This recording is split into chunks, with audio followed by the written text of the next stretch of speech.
Enfin, pour terminer, je vais dire ceci à mes collègues pasteurs. Je suis aussi pasteur. Plus de 9 ans, je dirige les églises.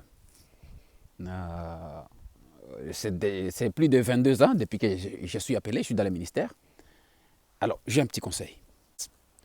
Alors, pasteur, votre première responsabilité, c'est votre famille. Ce n'est pas votre église. Oui, et ça, vous le savez très bien.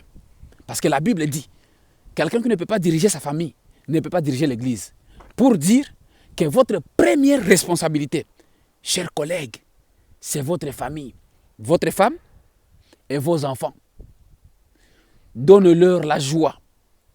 Vous savez que nous travaillons beaucoup pour donner la joie aux membres de l'église. La même joie que nos femmes et nos enfants n'ont pas. Moi, je suis l'exemple direct de ça. Il m'est arrivé des moments où j'ai donné la joie aux membres de l'église et que peut-être chez moi, il n'y avait pas de joie. Je suis passé par cette étape. Je connais ce que ça fait. Pasteur, ne soyez pas gentil, trop gentil aux membres de l'église et méchant à vos enfants et à votre femme.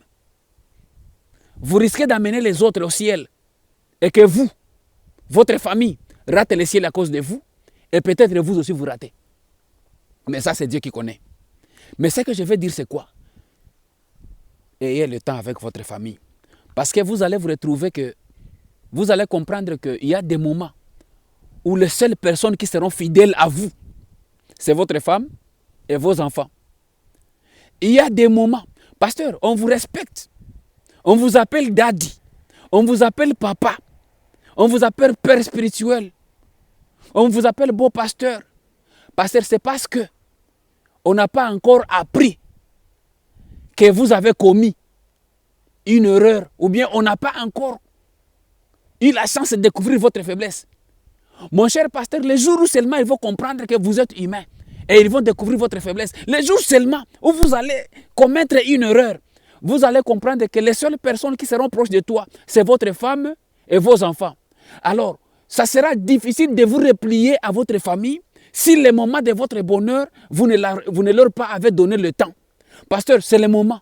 Parce que qu'on le veuille ou pas, nous connaissons tous les hauts et les bas dans le ministère. Certaines personnes, leur bas est exposé. D'autres personnes, c'est encore caché. Mais vous et moi, nous sommes témoins. Vous connaissez de quoi est-ce que je parle. Le cœur, dans notre cœur, nous savons de quoi est-ce que nous parlons. Il y a des histoires qui ne sortent pas. Qui ne sortent pas, et les histoires qui sortent. Alors, il est temps de donner de l'importance à votre famille. Votre famille d'abord. Qu'un membre de l'église, que ce soit une fille ou une maman, ne soit jamais à l'origine des problèmes entre vous et votre femme. Traitez toujours votre femme comme la première brebis de l'église avant tout le monde. Yes. Votre femme devrait être la première brebis de l'église avant tout le monde. Ne dites jamais à votre femme, à cause de telle maman, ou à cause de telle fille. Non, non, non, non, non. D'abord, dites à cette fille ou bien à cette maman, à cause de ma femme, je ne viens pas, je vais venir demain. Mais ne laisse jamais ta femme à cause d'elle.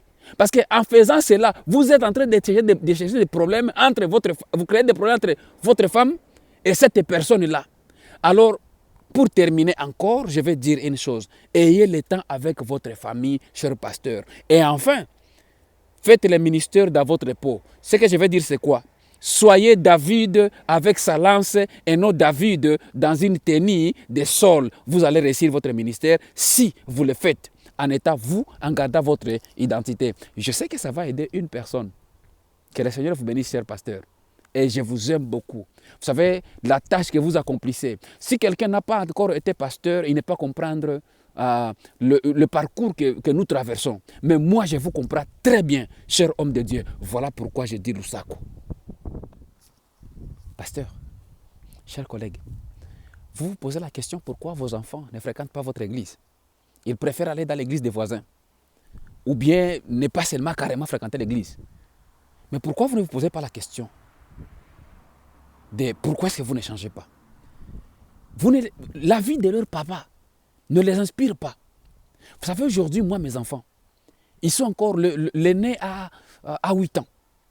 Mais ils s'appellent tous pasteurs. même les filles, elles veulent toujours être pasteurs. Vous savez pourquoi? La vie les inspire. Vous êtes pasteur. Vous n'avez pas le temps avec les enfants. Vous êtes pasteur. Vous passez trop de temps avec les enfants spirituels et non les enfants biologiques. Donc, les enfants grandissent avec cette idée de comprendre que être pasteur ou bien être dans l'église, c'est perdre le temps. Vous vous posez la question, pourquoi votre femme n'est pas active dans le ministère? Mais vous avez transformé l'église à une rivale de votre femme. Vous partagez les jours. Votre femme partage les jours avec l'église. La femme a besoin de vous, mais à chaque moment, vous dites, vous êtes à l'église. Vous ne donnez pas le temps à votre femme. Et vous voulez que vraiment votre femme soit heureuse comme ça. Alors la question, c'est vous. Chaque fois quand vous venez à la maison, c'est seulement avec la Bible et la chanson, d'autres livres de chansons. Mais la seule question, c'est quoi? Pourquoi un jour ne pas venir comme vos enfants voient les autres parents des voisins viennent avec des sachets, il y a le pain, il y a des histoires, des bonbons, des biscuits. Mais vous ne venez pas avec ça. Trop spirituel, vous ne pouvez pas passer même dans une boutique acheter quelque chose pour vos enfants. Alors, depuis que vos enfants sont enfants, ils n'ont jamais vu leur père venir avec un sachet. Ils n'ont jamais vu leur père jouer avec eux. Comment vous voulez que ces enfants grandissent avec l'amour de l'Église ou bien de l'œuvre de Dieu? Alors, nous risquons d'être l'obstacle pour nos enfants et pour nos femmes.